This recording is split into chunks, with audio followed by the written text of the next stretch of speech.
I got to tell you, she was so excited to see me. She loves you guys. I think Well, I mean, Keith I'm shutting my turns- hearing aids off. I don't want to hear this. Keith has turned dog treats into a meal the 3 times he comes here. Speaking And when of- Yona came, he goes, Keith, you have 1 treat to ration.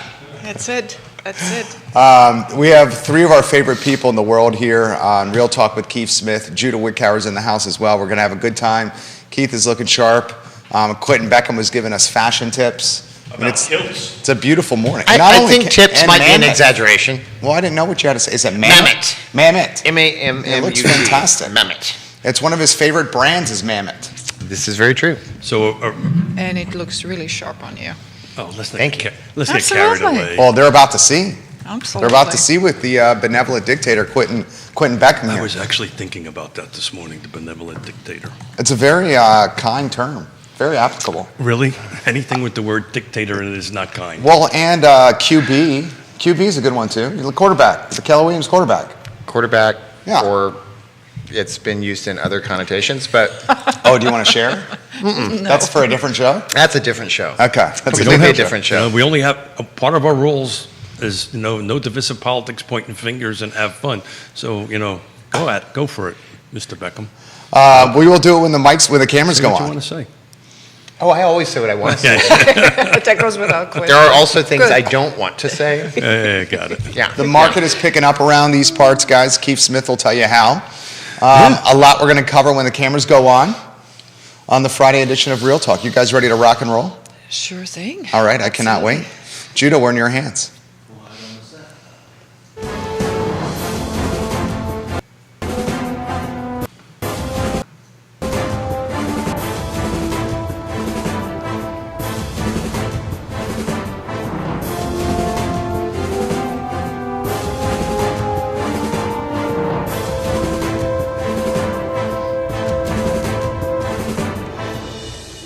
Good Friday morning, guys. My name is Jerry Miller, and welcome to Real Talk with Keith Smith on a gorgeous day to be above the mud. The show is presented by Keller Williams Alliance, a name you can count on, Keller Williams Alliance. And yes, Realty Partners, the Friday edition means Lessons with the Legends, where the distinguished gentleman himself puts roundtables of just talented and genius people together.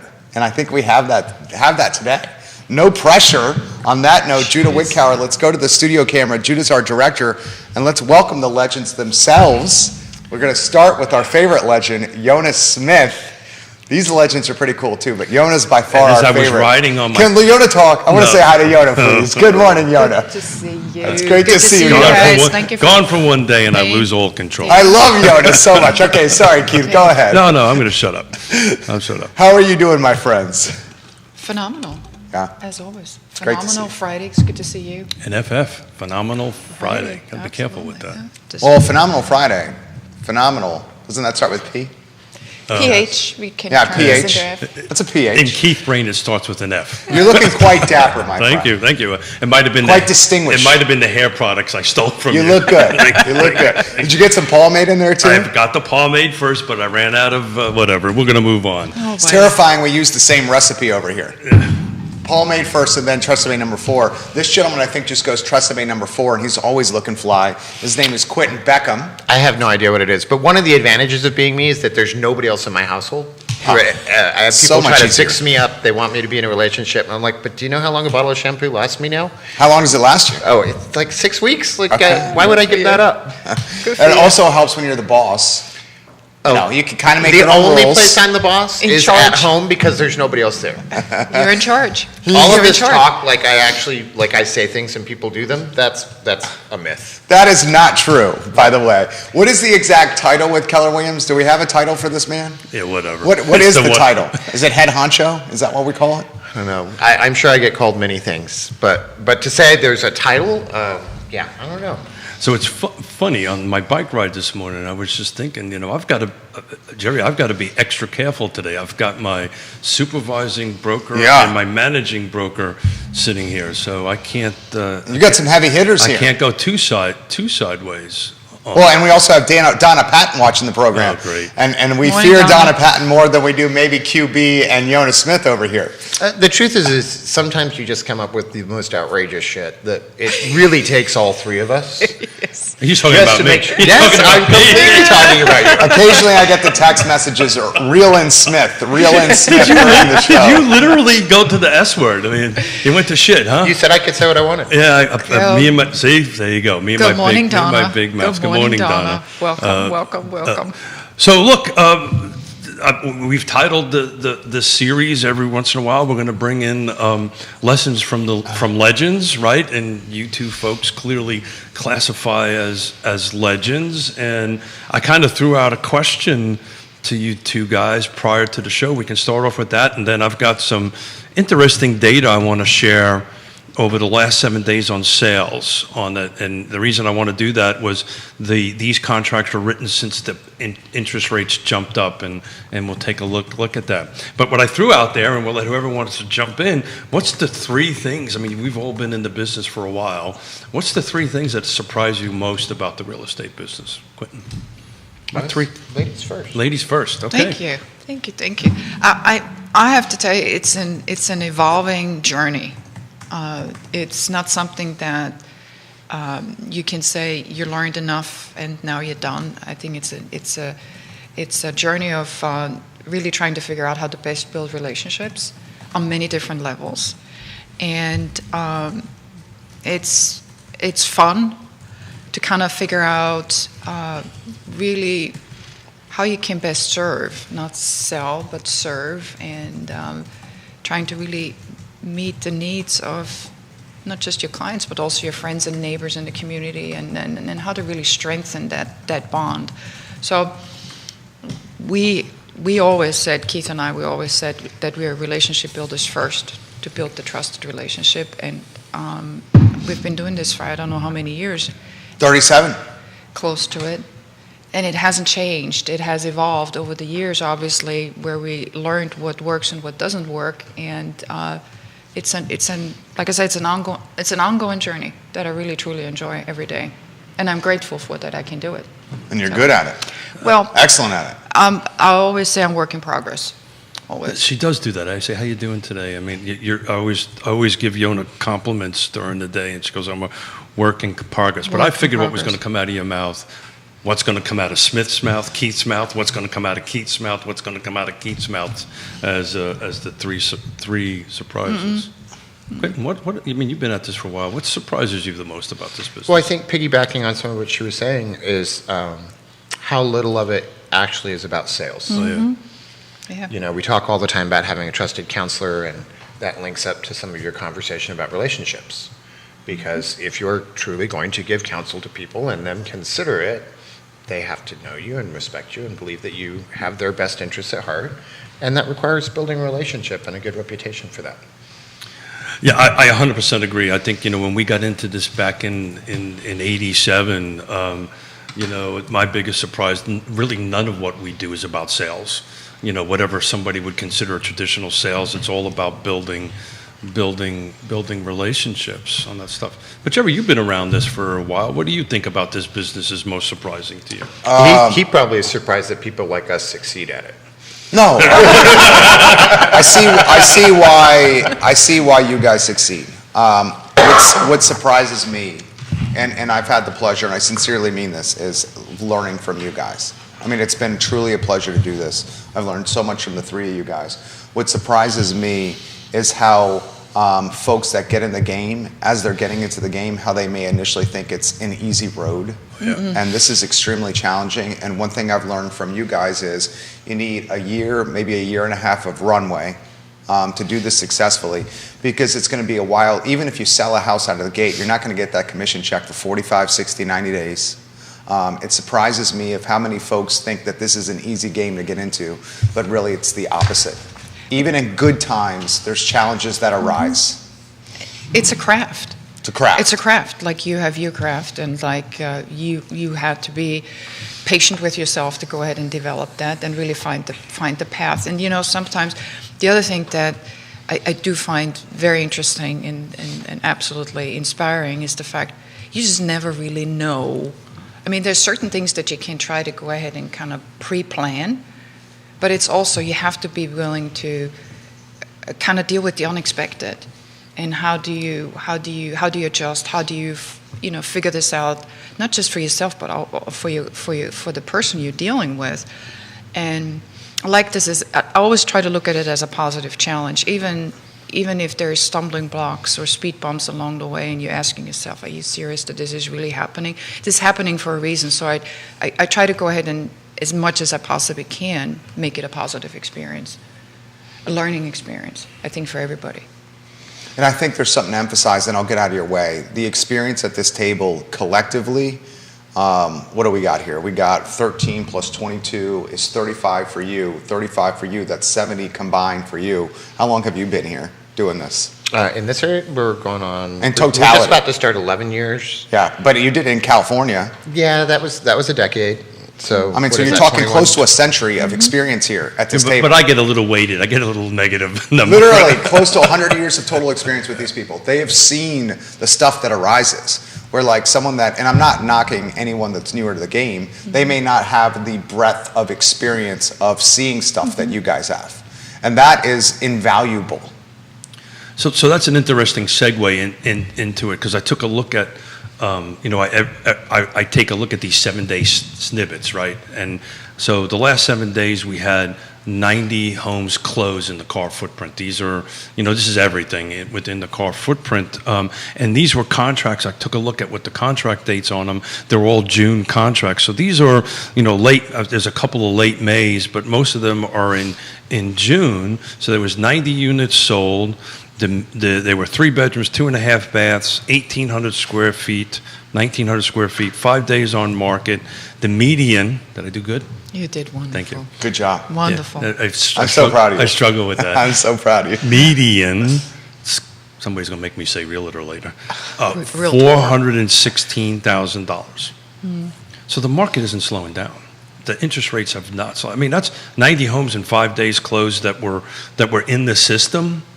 Since the interest rates, and I got a month by month interest rates back in June, we were north of 6.75, between 6.75 and 6% rates on that end of it. So, the market is still moving, and I think so. Would you agree or disagree with that, Mr. Quentin Beck. I agree that the market is still moving. I disagree that the market is not slowing down. Normalizing. Yeah. I would say seasonal Okay, adjustment. that's another word you Would can that- try to use. Would that, yeah, I think Yeah. it's, because I think if we're I mean, the inventory is- slowing down, think- we felt the slowdown. And again, you have seen this probably differently, or maybe the same also, slowing down really when everything came to a screeching halt was in 2007, 2008. I mean, it was just from one day to the next. It literally was, and nobody was really expecting it. I think at this particular moment, I think we're far more informed and far more prepared in a sense that we know a normalizing market is coming. We just have to be, watchful and prepared for it. So what I was trying to say, Quentin, is the bubble hasn't popped, right? We haven't done the 2008. Everything hasn't fell off. Yeah. Fell The off cliff. the edge. We haven't I've been fallen off the saying on cliff the yet. show that we're deceleration, right? We're in a deceleration. Inventory is staying active longer, and it's coming on at a less greater clip. Well, I don't believe there is a bubble to pop. Exactly. I would There is agree no with bubble. that, yeah. Yeah, well, 5 I days feel on. like there was a scene from The Matrix. There is no spoon. Take which color pill did you take? Red, obviously. Depends on the time of the day. Right. And we'll leave it at that. I have a big jar of them on my desk. I need to watch that movie. I haven't So, watched it yet. I guess my point is in 5 days on market, the inventory is still being sold. And we can't get into details, but we just sold a home yesterday, 5 days on market, a little north of $400,000 in the urban ring. A shout out to Emily Funk. It was our first listing. I co-listed. We love it you, with Emily her. Funk. And she was like 10 feet off the ground, so it was exciting to That's the exciting to see part to see. little Miss Emily make her first sale, and it's exciting to help her mentor and coach her through through that process, which was what I love doing. That's really what I love about this business, is helping other people achieve their goals and creation. So the point I was trying to make is, even at 5.75, nearly 6%, homes are selling and closing. But will we not, and help me learn here, and Quentin, maybe this is for you, won't we see the true impact of the rates in like the next 30 to 45 days? Because these rates, the homes that you're talking about likely went pending, what? That's what I'm looking at. They 45, 60 ago? No, so I'm looking at them. They're averaging to early June. Okay. So 30, 45 So you're days talking about ago. 45 days. And so in June, Rates have gone up considerably in 45 days. If June- that was a lock and shop 45 days ago, they may have protected their exposure by locking in that rate. I think we'll truly see the impact of rates perhaps this, I don't know. You guys, I learned from you guys, but it seems like in the last 45 days, we've really seen a point and change of increase there. you'll see it in 30, 60 days. But the point is most of these contracts were written when interest rates were north of 5.5%. So they went under contract, and I'm looking at the dates here, so on that. So it has some impact in it on that end of it. What do you think, Mr. Beckham? I think it gets complicated because everything that has happened for the last 2.5 years and that is coming has very little to do with the actual real estate market. It has to do with everything that surrounds the real estate market, which is very different from the time of great unpleasantness, where everything that went on had to do with the real estate market. So I think the position is very different. As a point of fact, probably another 75 basis points at the next Fed meeting. There's a 50-50 chance it'll be 100. Yeah. That's what they're saying. That's true. And I don't know that that's going to change any of the equations about it still making more sense to buy a house if you can buy a house.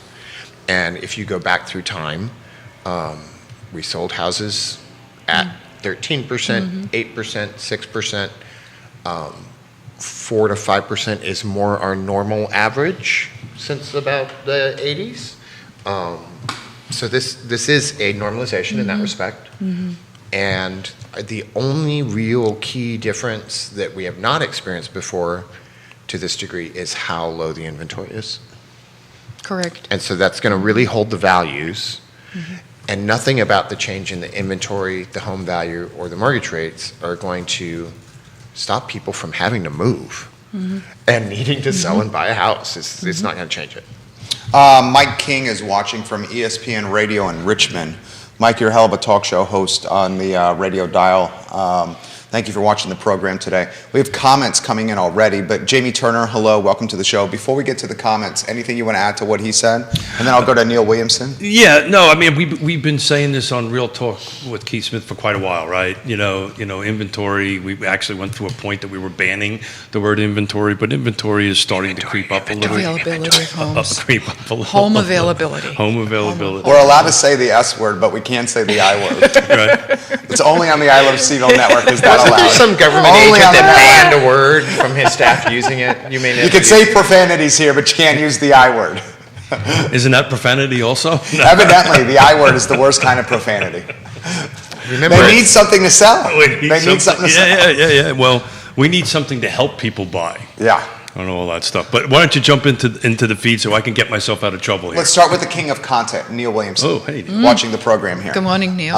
This is an important one. He says, while experience is important, present company included, is there any reason for concern or trepidation with the increasing median age of agents and the car footprint? I'll add to this. Can I add to this? Okay. Sure. So 2008, 2009, 2010, we saw the trades and the small builder disappear Yeah. because of the real estate recession. Tradespeople and small builders disappeared. We're feeling the ramifications of that now. This market we know is going to be tight. You guys are going to pick up, I'm going to straight up say this. Yes Realty Partners and Keller Williams Alliance are going to pick up market share. They're seasoned pros and they know what they're doing. Yes Realty Partners and Keller Williams Alliance. That means some agents will be, I'll cut to the chase, you guys aren't saying this, I'm saying this, probably eroded from the picture here. Those will likely be the more inexperienced, younger ones. Are we on the cusp of seeing what we saw with the trades and the small builders, with realtors because of this crisis? Will it be an older agent that gets the business and then the younger agent gets eroded from the sales cycle? And then when the market returns, they're not there to pick up the business, leaving the agents much older when we're out of this?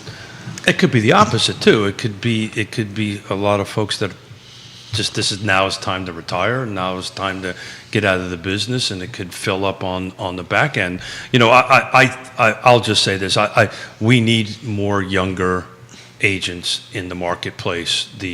When the buyer profile for the foreseeable future is going to be millennials by leaps and bounds, by multiple times. There needs to be younger people in the business. It's one of the things Yonah and I, and I think Quentin, love to do. We love to help coach and mentor younger agents to come in here and learn from at least these two legends over here on how to navigate this job and how to take care of their clients. So I think you're going to see a balance. But look, Jerry, it's look. Yonah and I lived through this, right? We lost, everybody knows what our story is here, that Liz is in Washington. You're 100% right. It was a vacuum out. There will be some settling of agents around that way, but there's also going to be some more coming in that just will learn new skills. William Clark, thank you for sharing the feed. I believe you're watching in the Lynchburg area. What are your thoughts on this? Because one thing I've noticed with Keller Williams Alliance, and I'm going to give you some props, and it's not just because you guys are sitting next to me, is you've done a good job of getting younger people.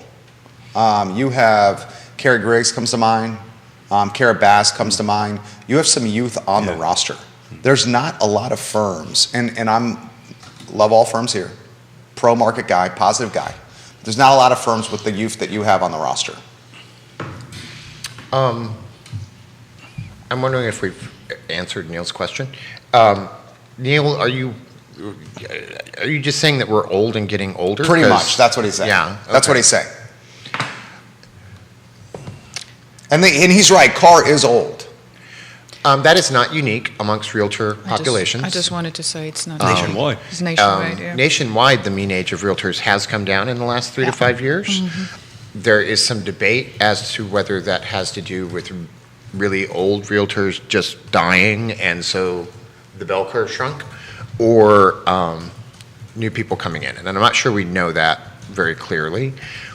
In Keller Williams Alliance and Keller Williams offices across the country, we have an enormous focus on new agents, on training, on putting them through school, setting them up in teams so that they have somebody to really help mentor and grow them. And I think that process contributes a lot to our ability to bring in younger, newer agents. The brand Keller Williams is a young brand. Oh.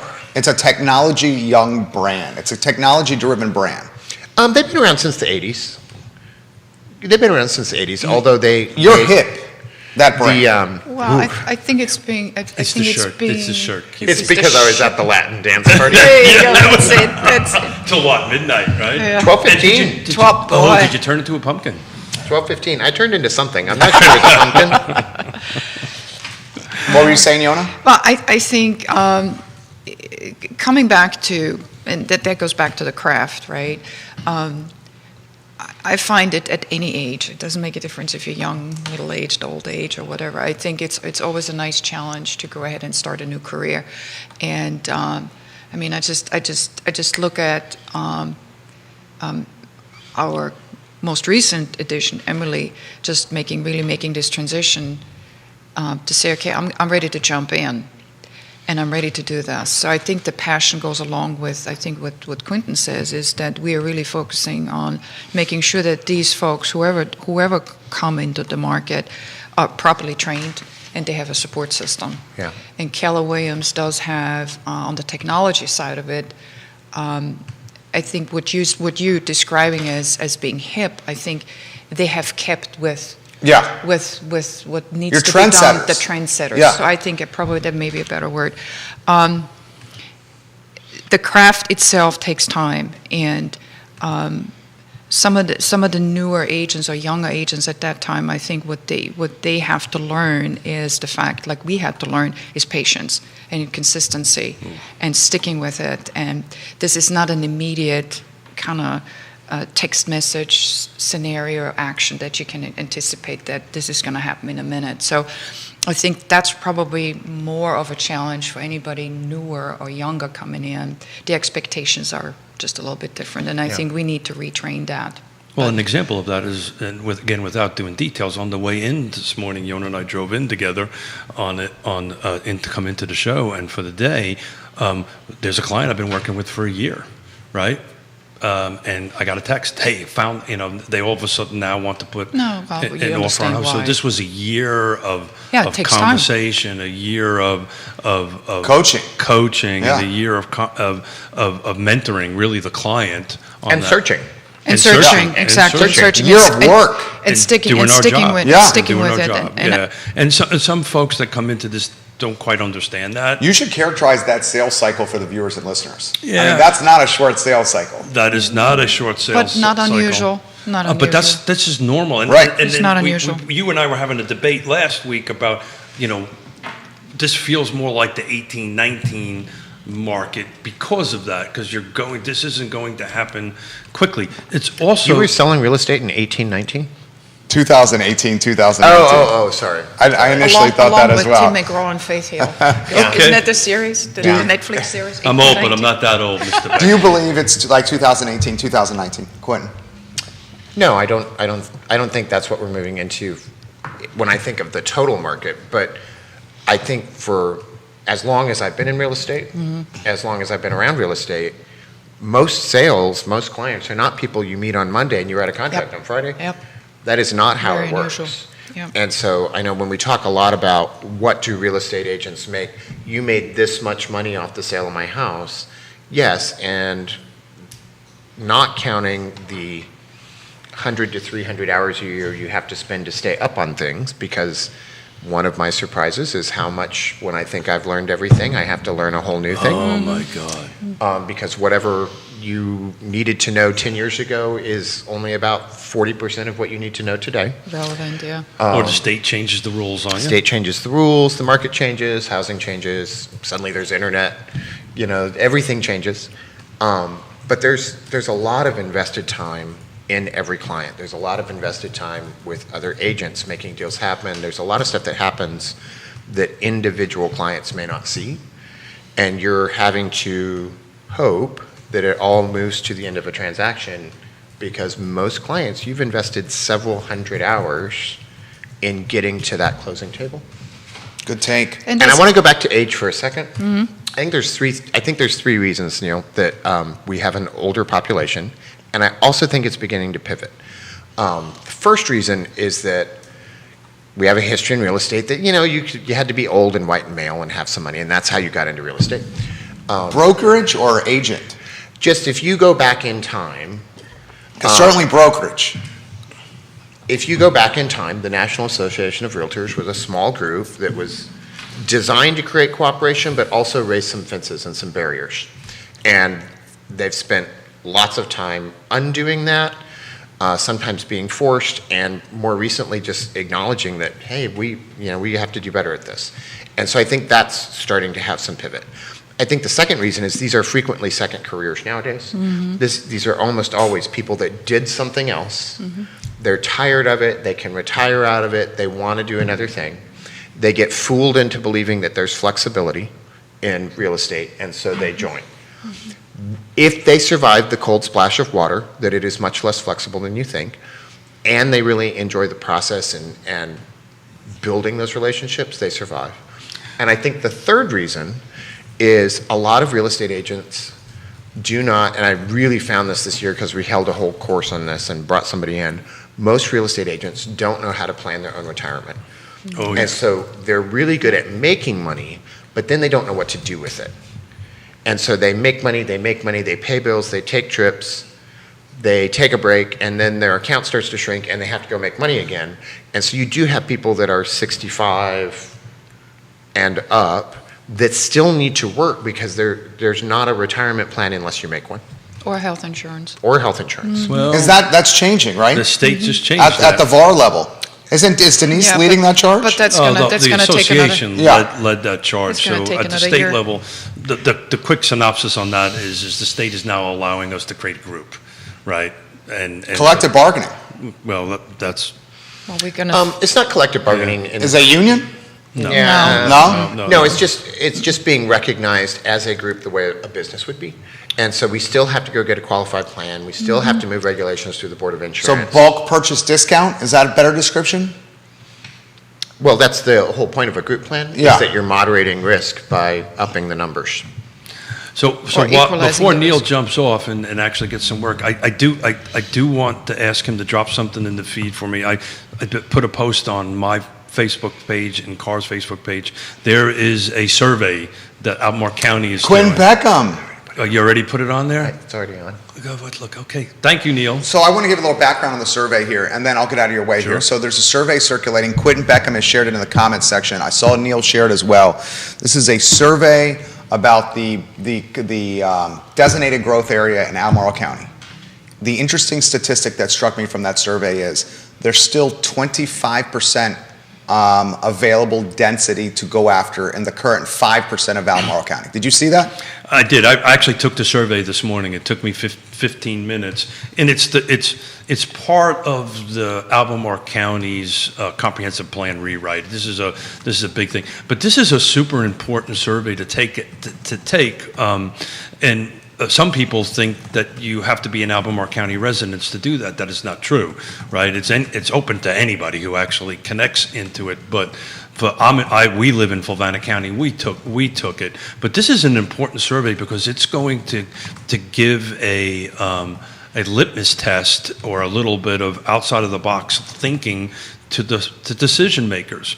What struck me on this, and a shout out to, I know Jim Duncan doesn't do Facebook. I'll tag him on Twitter. But tag on, but this came from a feed that Jim Duncan and I were going back and forth on this end of it. But according to Daily Progress, as of last Wednesday, only 119 people did that. So that is. And the likelihood of those 119, I would bet you the large majority are NIMBYs in Albemarle County. Oh, no. I actually read you actually can read. You see the results? See the results. And what is it? It's pretty much split down the middle. Oh, it's 50-50? It's pretty much Okay. split down the middle. It's Between NIMBYs and YIMBYs? It's exactly right. It's Okay. split between NIMBYs and, I didn't count the exact number, but it's awfully close, and the reporting from the Daily Progress also kind of stipulated it's down the middle. I think what was shocking to me was 119 people only chimed in on something that in It's our, important. Jerry, what's our footprint? What, 250,000? Or I'd say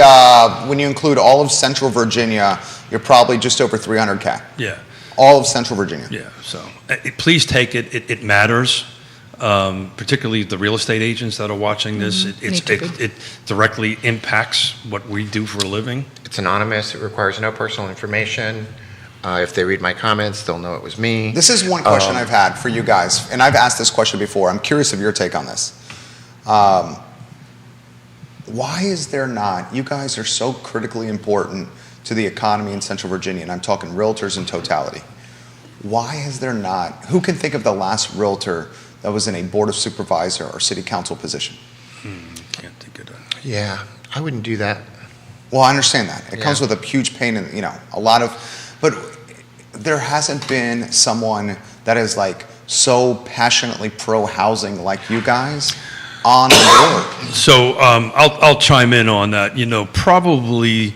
Steve is running. Yeah. So probably the place that you would have the least impact on what we do is at the Board of Supervisors. I know that sounds a bit cynical. Well, right now the impact is not working.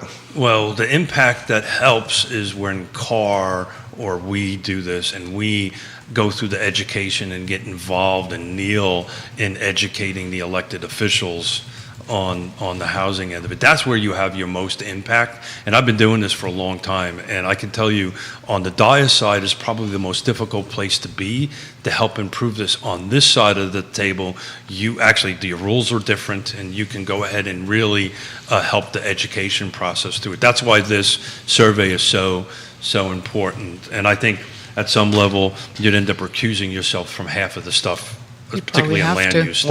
Well, You yeah, have to. is that the concern? Is that why it's not happening? I think the concern is to turn it back to Quentin's point. what we do for a living is 7 days a week, 365 days a year. You guys grind, for Right, sure. and that was one of the interesting conversations I had with Emily yesterday, because we were trying to negotiate this deal. We were doing it at 10 o'clock at night, all day Sunday. You know, there was no. Okay, I'm sorry, it's 5 It's o'clock. 5 o'clock on Friday, it's 5 happy o'clock hour. on Friday, it's happy hour. That doesn't mean we don't do business at 5 o'clock. I Never know done you happy do. hour. He's closed many a deal at the bar at Dairy Market. No, it would be Tavola as well. I think is our place of choice. Have you closed the deal at the Tavola bar, Tavola bar? I may or may not have done that. Ray Well, Cadell has some comments for Yona. please. Oh, Ray. We love Ray Cadell on this program. Thanks and for chiming in, Ray. Ray Cadell, thank you for chiming in. He's talking about in fact, he's talking about a number of things. First, he says it's nice to have the kind of historical perspective on interest rates like brokers do, like you guys do. Mm-hmm. There was an animal called the graduated payment mortgage that made sales possible but painful. Mm-hmm. He's talking about a financing vehicle. And then he talks about being a real estate agent. Ray Cadell says this: it's not a very physically demanding business. Don't forget, agents of all ages that keep up with the business, technology, education, and training can still do well. And don't forget, we have the book of business referrals, second and even third generation buyers that we can go after. So that's from Ray Cadell. Neil Williamson adds to Keith, as of Wednesday, 112 people had taken the survey. He says, density that is possible is not reality. He's basically talking about if we do go after the density in the 5% of Albemarle County, it's not reality. We've talked about this. This has been cherry-picked already. Well, you have to really take a look at this is my world. I kind of understand development, and particularly on the land side. And, is the water and sewer there? Is the topographical layout? What kind of other utilities that you have, so forth and so on in there. So I've actually, in my response, I've responded to them in that, because you could type in what your thoughts are. Well, so what's your take of that? There's another 25% we can increase the population within the 5% designated growth area. You think that's no way, Jose? I don't think no way, Jose, but I think it'd be awfully difficult to do. So let's suppose you start a new show Okay, and nobody watches. okay. Whose fault is that? Mine. Yes. Yeah. So to sit there and say, this 5% isn't even full yet, we don't need to make more, it's a bad show. Nobody wants to watch it. So they have to either change where the 5% is, they've got to change the rules on how you develop, or they've got to grow the area. So, Because it's not for a lack of demand. so 100% true. So Albemarle County's population as of 2020, and I'll throw it back to you, Jonah. You jump in here. As of 2020, the population's 108,000 people. So what they're saying, leadership Albemarle County, is we can increase the population 5%. 25% with the designated growth area, which is only 5% of Albemarle. So they're saying that they can raise the population. I'm having to do some quick math. You're better at this than me. 25,000. About 26, 27,000 people. You don't buy that? well, I think the biggest hurdle that we have, and that goes back to housing availability, is the true case that everything is so heavily governmentally regulated that I think trying to go ahead and really put a shovel in the ground, from the time you put a shovel in the ground until you have a home built or have an opportunity for somebody to have a new home, I think that is the lag of time that will really determine if there's really 26,000 more people coming in, and over what period of time. Because I think the biggest struggle that you have experienced, and we've experienced, it impacted is truly getting a project approved these Time. days. Time is the time, and the longer you wait, the more expensive it gets. And I mean, there's a whole bunch of consequences and follow-ups and things to consider. But wanted to kind of bring this back to one thought that you have brought up, and that is any of the new agents coming into the market. This is not a 9-to-5 job. This isn't. You are an independent contractor, and you're building your own business. So for folks to, and I did the same thing when I graduated from the real estate academy. I said, "Oh my God, the world's waiting for me. Yes, here I am. I have a license. Let's go do this." Well, you cannot be a secret agent. You got to be out there. You have to find your path that is I would say, the most fruitful and the most effective to build relationships. And I think that goes along with anything that we're talking about as far as government, being on the board of supervisors. It comes down to building relationships and making sure that we are knowledgeable and have the right information to convey to the people that not only we are talking with, but the people we are training, right? So if a new agent comes in, I can honestly tell you, I still don't know enough about what's going on. So- And it needs to be kind of nurtured and brought along in a way that we need to go ahead and make sure that they understand that. 100% right. And it's an interesting thing you brought up.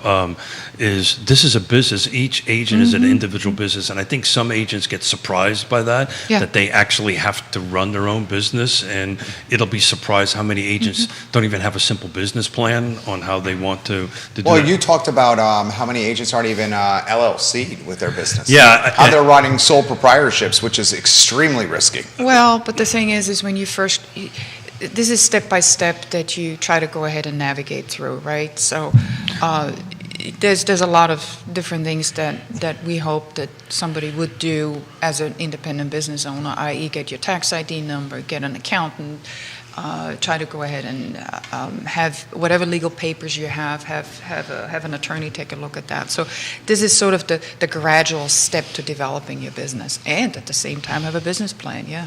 A lot of comments coming in. Jump in here. Isn't she good? Oh, she's fantastic. I mean, Wow. she's a fantastic supervising broker. And I run through fire for Yona. a human. Thank you. Yeah. Thank you. Well, Can it's- we do that on camera? Well, we can.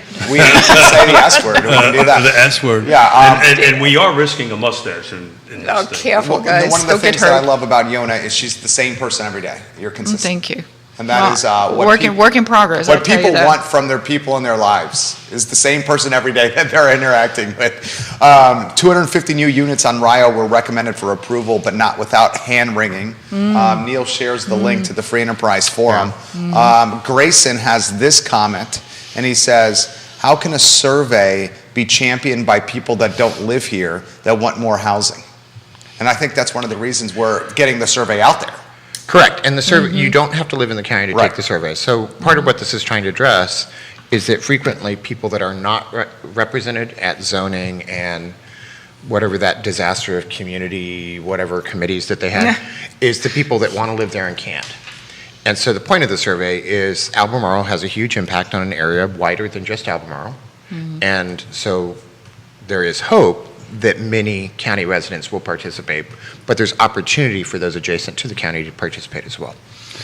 Well, as far as housing goes, it's kind of the heartbeat, right? Albemarle County. It's where the most volume goes. It's where the most buying and stuff. But you know what happens in and for those who watch and listen to the show, they know I belong to and chair some regional bodies. You know, we're at this point where regional matters. What happens in Fulvana affects Albemarle. What happens in Albemarle affects Fulvana. What happens in Charlottesville affects Albemarle County. We're all kind of interconnected in this big soup. But I didn't hear the question from Grayson a comment from Grayson because I may have misunderstood. Well, it's Quit answered it well. Got it. And he basically said, Grayson's basically like saying, how can people fill out a survey when they don't live here and know not to fill out the survey, the champion housing? And what we're saying is, here's the survey, get it out there, get your voice heard, That's even what if I'm you're not a homeowner. I That's why the survey exists. I have to admit, Albemarle County, frankly, has done a horrible job of promoting this. And There's been 100 and some, out there, and hopefully we'll get a lot more than that. But even if they were exclusive to Albemarle County, and it's like 1%, right? Took the survey, but there's some questions in that survey. One of them is about expanding the 5% growth area, and I think it's a good step forward that they're trying to get information out. But again, if they're making decisions on 1% or less than 1%, that's not helpful. Right now, we're at less than half a point. Less than 0.5% have taken this survey in Albemarle County. Well, maybe they need to resend it again and Well, market it differently, or The deadline is Sunday. Yeah, Okay. the deadline is Sunday. Sunday, Well, this because- Sunday for this survey. So got please still take 2 more it. days. It Yeah. takes 15 minutes. I did it this morning, and have your voice heard. So let's talk about this. What is something that we can do as a collective to try to expand, besides filling out surveys like this, the growth area to get more housing for all, because we're all YIMBYs here. We all want housing for everyone. We know that's not the mindset shared by everybody. Stacy has this comment in the feed. She watches the show often. She's openly said she's tried to buy a house over the last year with her family and has struck out. And she said, have we thought maybe the municipality does not want to grow the growth area and they just want to tax current rooftops, which would make infrastructure management perhaps more manageable for the jurisdiction? I'll tackle that And she's one. pro-housing. She wants a house. I got it. I'll tackle that one. Yes, depend on the jurisdiction. Certain elected officials don't, certain elected officials do. But I think collectively, if you really attend the meetings, I think honestly they wish to try to correct this housing shortage crisis that we have, or this missing middle that we have in it. So I think they do that. But each jurisdiction's a little bit differently, right? Fluvanna County, not so much right now at the elected official level. If you were trying to get a housing project approved, and I'm just going to say it in Fluvanna County, it's probably not going to happen. Go ahead, Quentin. Yeah, Stacy, I think we have to start getting real about what's going on with housing. And there is this misnomer that we can keep things the same, and we cannot. There was just a study completed recently by an organization called Up for Growth. They're a nonprofit that promotes higher density, more affordable housing, and they looked at housing shortage pre-pandemic versus post-pandemic and how much of a shortage there was. And if you look at the DMV area, 2 hours north of us, they are short 156,000 houses plus. If you look at just Richmond, they're short 12,500 houses. So the last 2 years, we talked a lot about people selling their Northern Virginia house, buying a house down here for cash and outbidding people because of the pandemic and because they wanted to move. And that was true. What's also true is people are moving further and further out from the metros where they work because they have no option. So the belief that Albemarle can make a choice about Albemarle and not be affected by outside sources is something city councilors, municipalities have to get over. And if we're going to care for the constituents, if we're going to take care of the people in the city and the county and have space for the people that already live here, there has to be space for the people that can't live in Richmond, for the people that can't live in the DMV, who now can remotely work, and who need to move, and that means we have to make it easier and faster for houses to go up and keys to go indoors. Damn good take right there. Absolutely. Excellent take. A lot is coming in I right think there's now. a sizzle reel there. That was fantastic. A lot is coming in right now. So this is a text message from the talented and successful Johnny Pritzloff for the panel. So he says, this is for the panel. I'm going to read this directly from Johnny. So if the demand is there, then the last 5% cannot be developed because of topography, zoning, land basis, and construction costs. All of those are addressed if the development area is expanded. I've offered Johnny 100 times. Now it's 101 times. Come sit down and Johnny talk would to be him. great on the show. He would Johnny be watches great. the show. He's He very do- in tune with stuff. He doesn't think he's connected enough. He Oh, is. Johnny, come without on. a doubt. Johnny is one of the most connected guys. Super busy guy. Absolutely. You're welcome to come here. Please, please. I might have to drag him in. What do you make of this take right there? Yeah, I mean, it's spot on. Like, look, to Yona's point, red tape. We talk about this all the time. Turning red tape into green tape, right? We've quoted this 100 times. A new construction, 25% of new construction homes are due to regulatory requirements.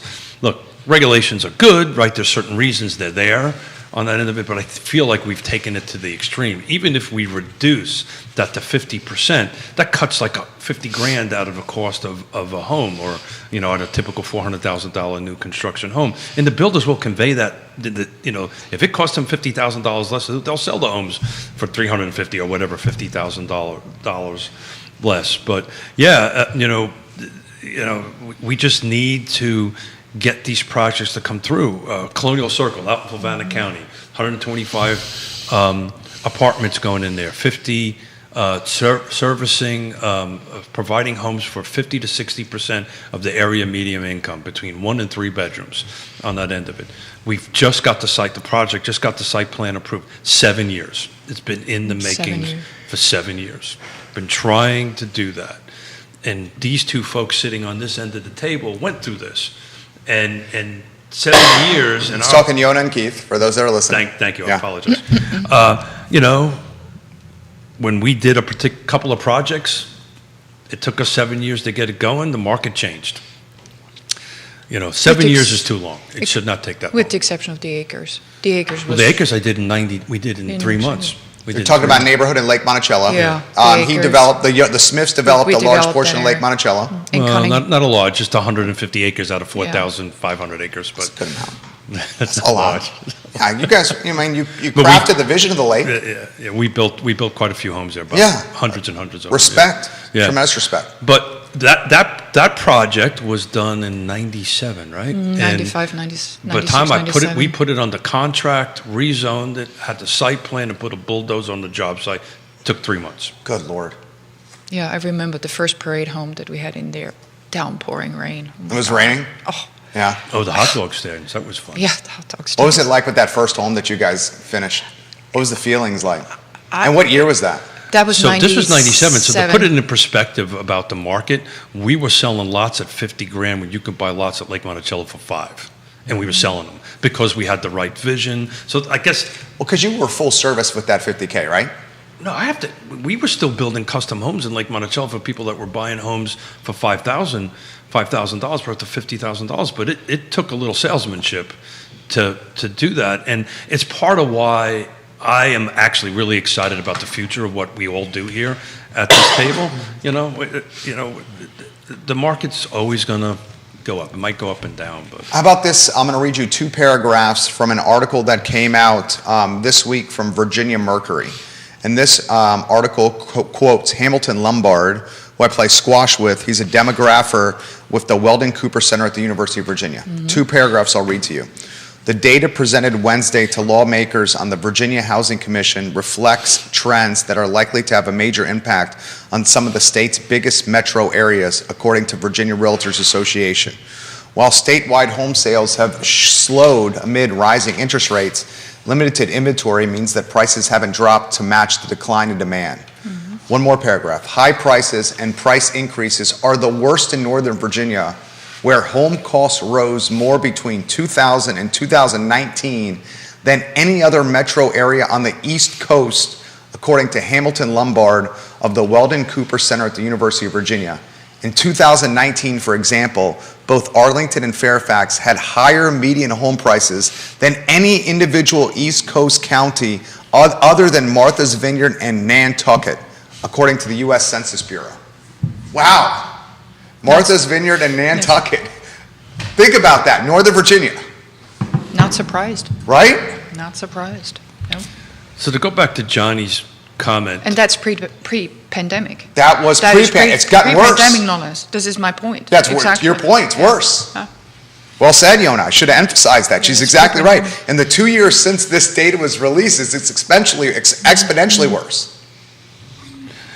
so maybe we need a little bit of missing middle.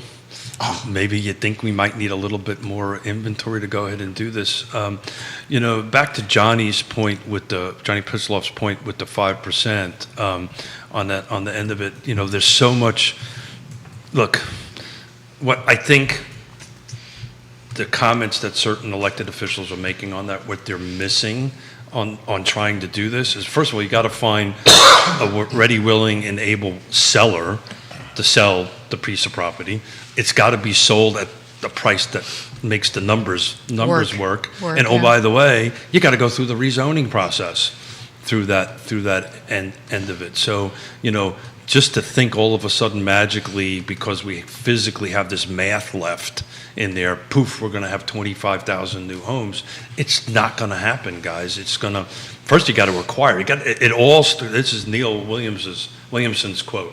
It all starts with a ready, willing, and able seller, right? You've got to have somebody ready, willing, and able to sell the right parcel in the right location with the right features and the right conditions in there to go ahead and do that. So, look, the reality of it is, and we've had this conversation with Diantha McKeel, and I think her thinking is changing a little bit. Well, you should get her back on the show. Yeah, we will. Last time she mentioned on the show, she Yep. said the 5% developmental area is not at capacity. I So- will not vote to expand the 5%. So I'm strategically waiting for this survey to get done before I invite. Yeah. Do we folks feel back. we have more leverage when the survey's finished on Sunday than we did when she was on previously? Probably not, because I think it's going to be split down the middle. Yeah. That's what I think. What do you So, think, QB? when you started developing in 18 something, what year was that? 1819, 1819, Along with Tim McGraw and log Faith- homes, right? Log Yeah, homes. Yeah. When you started developing in the lake, how much business was around the lake?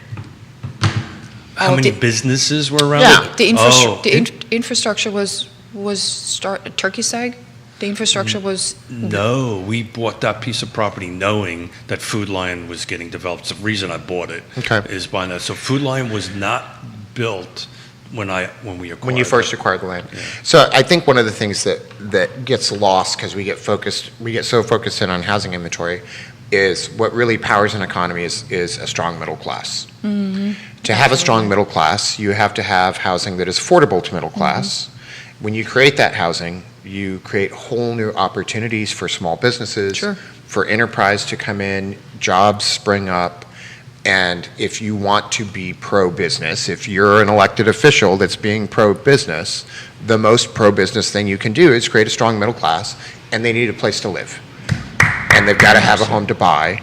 And so anything we can do that will carve through all the things that are stopping it is really good for us as a city, as a county, and I don't care which county we're talking And about. the middle class has never been more pinched than it is right now. And It the middle is. class has never been more It is. pinched. And one of the big things that you don't see in CPI, because it doesn't track it, is housing. So if we can get Which is John, ridiculous. I don't make the rules. Right, but don't you think? I Our number one bill each hold month, on, I thought you were like the benevolent dictator. You get to make rules. he makes a lot of rules. told you, nobody listens to me. Jim Duncan, hello, welcome to the show. Many, many Jim edicts. James on Yeah, I Facebook? tagged him Nobody on follows Twitter. him. On Twitter. Good. That's thank how we you, got Jim. him in the mix. Thank Hi, you, Jim. Thank you, Jim, for putting out this on your realcrozetvirginia.com. That's why I tagged on Twitter. Yeah. So Good guy to follow. Thank you very much for getting that stuff out there and motivating me along with Quentin to get on the bike. So I think the challenge that you really have is, in order to create that vision, you really have to have a 10-year vision when you see something, trying to develop something. Because what you just said actually reminded me of so when we developed the acres, you're 100% right, there was no infrastructure around other than a gas station down the road. There was a gas station by the main gate. That was Yeah. it. So trying to go ahead and really get that vision out also, I think is part of it. And expecting something to happen overnight is just absolutely, I think is unrealistic, to be honest with you. So- Especially these. Throw this to you, and I'm learning from you guys. Who has the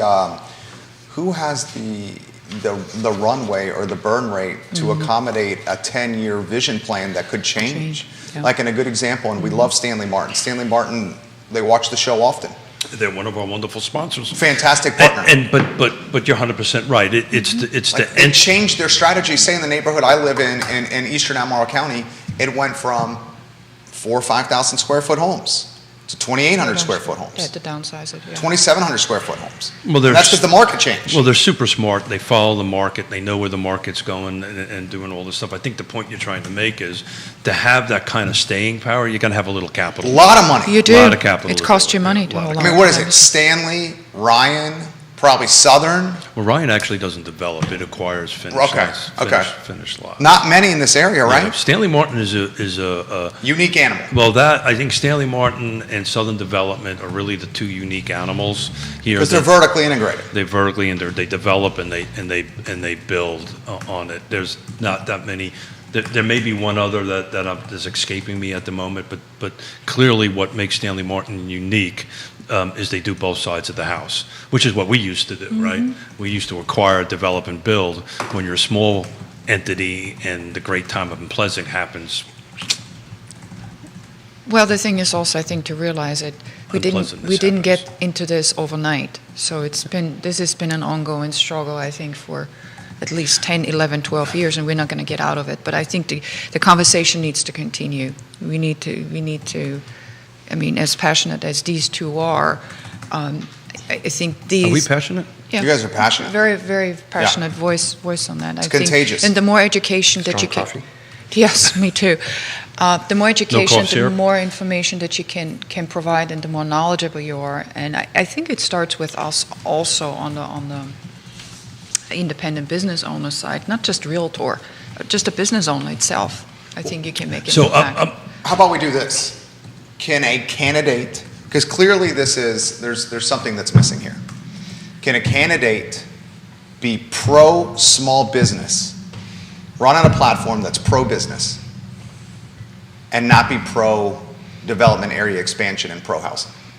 Are they not oxymorons? Well, if you say you're pro business and not pro housing. I'm actually okay with saying this because Chris Fairchild's a friend of mine. He's in that category, right? He's pro business. He's pro business, but anti-density. he doesn't. Anti is I wouldn't a say- strong word. I would say that's a but little strong. it's Opposed to density? opposed to density Is that fair? It's a fair thing. So along that conversation, Is that fair? Can you be both? You need to ask him that. I don't know I'm sorry. because- What was the question? Can someone legitimately be pro-business as a candidate in any jurisdiction and not pro-housing? Are they not the same? But he was. He is. Well, you said he was pro-business and not necessarily pro-density. Okay, got it. Yeah, I guess that could happen. I mean, there are folks like Ned Galloway that is pro-business and pro-missing middle and all that stuff. The point that I wanted to get out here, and maybe it's a little bit to Quentin's point here, is that I have a client that wants to put a 100-person employee business, high-tech business, in Zion's Crossroads, which they're not going. I mean, that we were looking at it. They're not doing that. They're moving to a different part of the state because there's no place to house their employees. Yeah. On that end of it, right? So this is not who's this? Who can? This is not a binary decision. Is that the right term? Did I use the right term? This is not. Did I do the right term? I don't know. I'm waiting to hear the rest of your It's not a one-sided. Odds are against you. The odds are against me. Well, it's because of me. I think where he's going for, it's not a zero-sum game. That's what I was That's what looking he's for. looking It's not for. a Spent a lot of zero-sum time. game. It's not You a can't- zero-sum game, but It's I- a chicken and egg thing. You got to have one to have the other. He's basically saying that you can, what would be a good definition of this? A situation in which one person or group can win something only by causing another person or group to lose. It's not that. No, that's not where I was going. The bottom line is you can't say, I want to have all these high-tech, eco-friendly, high-paying STEM businesses. STEM businesses and not have a place for folks to live, Thank you. right? On that end of it. It does not work that way. What are your thoughts on that, QB? I agree. Yeah. I think that they are intrinsically linked. But And I think we have to start becoming real about the fact that all real estate is local, but the market is not, and the population is not. Correct. And they're going to move where they want to move, and we really need to create a space, or we're going to end up shooting ourselves in the foot as municipalities, because we're not. taxes are going to go up. Taxes are going to go up. Appreciate it. You know, if they don't want density because that's all that's left in the 5% that they so graciously offered for development, then make a different spot. You know, pick a different space where you can have density and it's So- not in the middle of everybody else. I'm trying to put a round table together with one pro YIMBY and one pro NIMBY. Who would go on the record as a NIMBY? As a what? A YIMBY? As a NIMBY? As a NIMBY? Oh, you'll be It surprised. happens all the time. They're super passionate. On Think a of- show like this? Oh, well, Oh, do you remember? that's been the struggle. A soundbite is different than a show like this. Because when they're on a show like this, it's really going to show. Well, And I it's- guess my point it's is not a soundbite. Apologize. Go ahead. we can let people be NIMBYs if we open up different land to be developed on. They can keep their neighborhood how it is. If there's a different spot to put housing, that we let happen. Yeah. So to soundbite and also Facebook posts. I got into a Facebook debate, which I very rarely do. That's a lose-lose scenario. I've been there. But this, I know, and I was channeling my inner Jerry Miller when I was doing it. Just tough to walk away, but that's the best solution. Yeah. Or just have the conversation in person. So much is lost through these keyboards. It was factually incorrect, and I was trying to factually correct it. You and- cannot do this And I on- lost. you cannot do this And on I lost. Facebook, no. So much so, but I invited this individual to come on here, and they would not. So there's a difference, as you said, between doing Because it. it's just long form content. Well, you gotta have your Yeah, trash for together. an hour and change. Right. So talk about long form. We just to get this out there to everybody, we've got about 19 minutes before we have a hard stop because we have a business meeting collectively we have to do.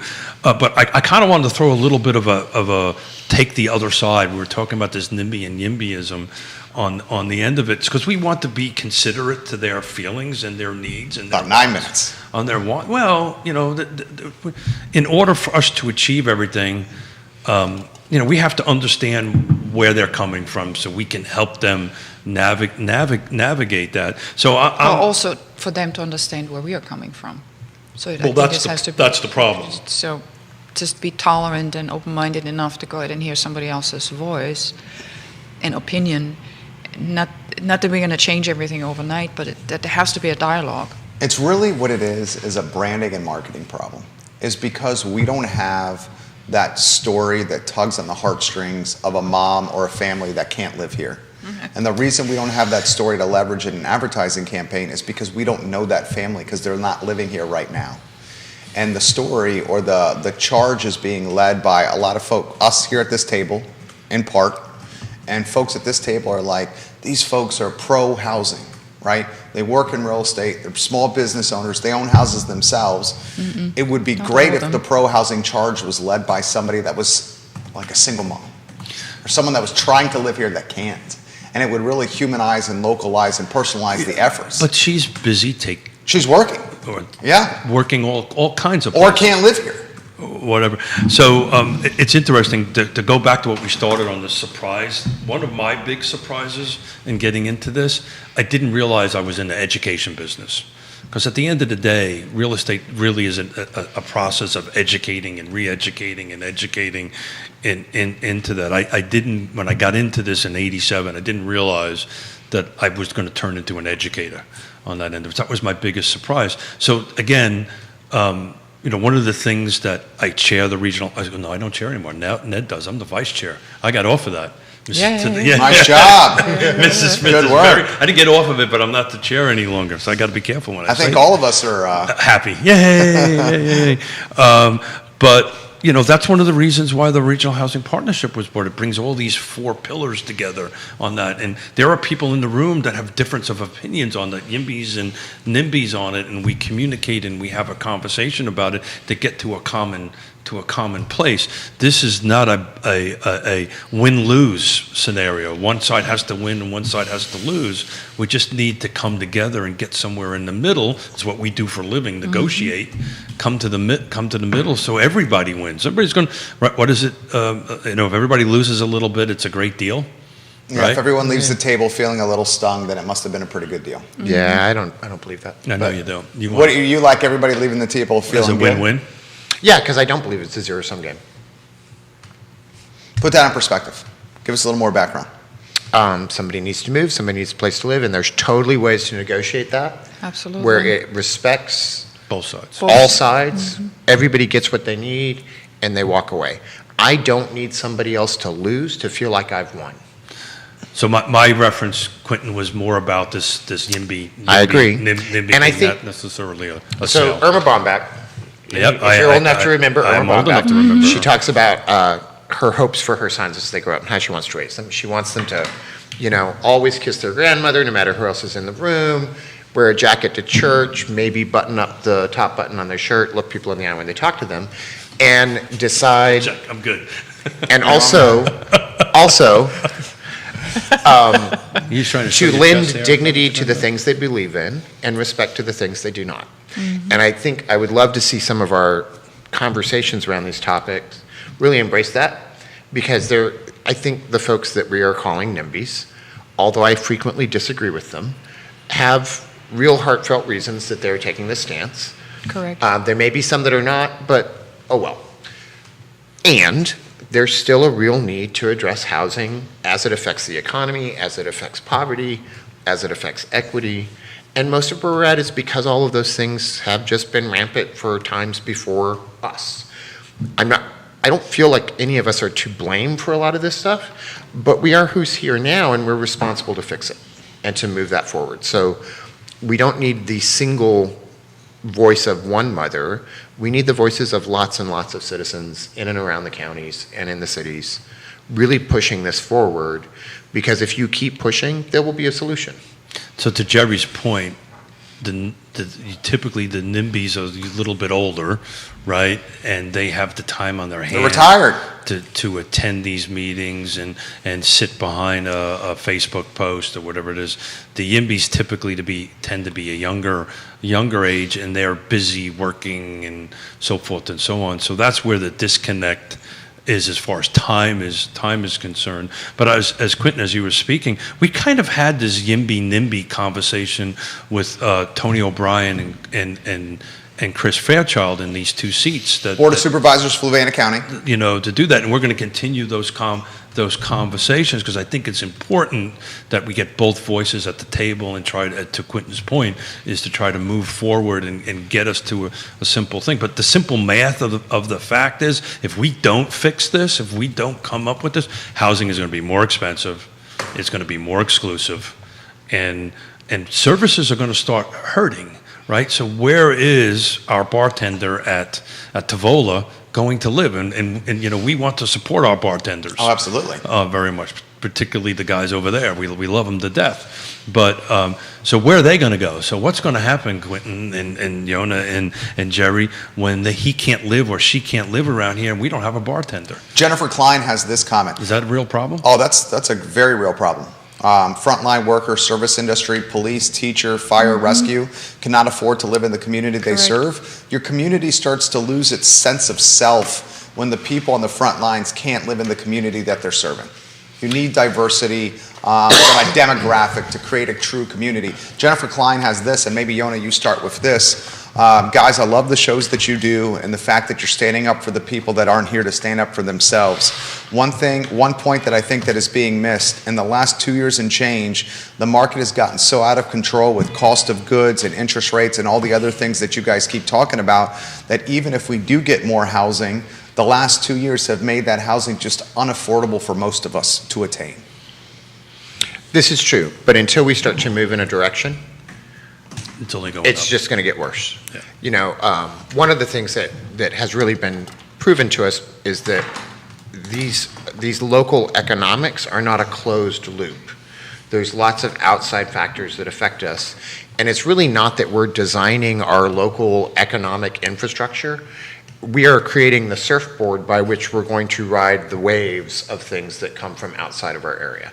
And so I understand the not in my backyard. It's already in our backyard. And what we're having to do now is choose how to best respond to it. And until there are more doors, rentals and houses for purchase, we can't begin to get on top of that wave. It's supply and demand. It's that simple. Mrs. Smith. I have really nothing else to add to that, and I would totally agree with that. And I think it is our job as business professionals to, and I can only emphasize that, to really go ahead and be as informed about it and as engaged in the process, because part of this is also fear. And how do you fight fear? You fight fear with information, education, and communication. And I think that's truly what I see our job to be. And we cannot solve this problem overnight. Let's say this again, we didn't get into this situation overnight, we're not going to get out of it overnight, but what we can do is, with good information and good outreach and engagement on all levels, I think we can at least try to make it a little bit of a difference and move the ball forward. Well said. Multiple folks asking any problems with appraisals? At the moment, no. seen But it. that's a Woody Fincham question, Yeah, and that we're would going to be- put a show together with him to That would tackle be for the Okay. appraisers. That question's come up twice. Quentin?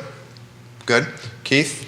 I don't think I can add a single thing Oh, they killed it. after Yona said what she just said. Yeah. So I can't, and I do that. But thank you for being back. Thank you. And thank you for doing for the this. conversation. And I love. Thanks for- love Thanks for spending having us time. on. Absolutely. I hope I did you proud on You did. Wednesday. You always on do. Wednesday. Monday, sneak peek? Is that shameless? I don't think We'll look at so. the calendar. Yeah,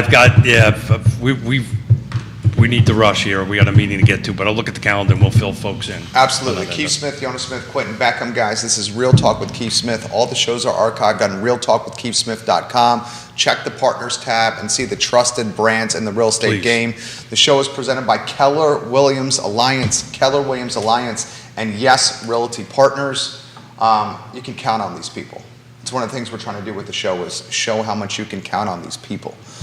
Judah Wickhauer is our director. He does not get enough credit. My name is Jerry Miller. The I Love Seville show is up in 59 minutes. Thank you kindly for joining us. Take care. Thank you. Have a good Thank you, weekend, guys. everyone. Judah, thank you, man. Thank you. Good job. I don't think we ever even got to three things that surprised us.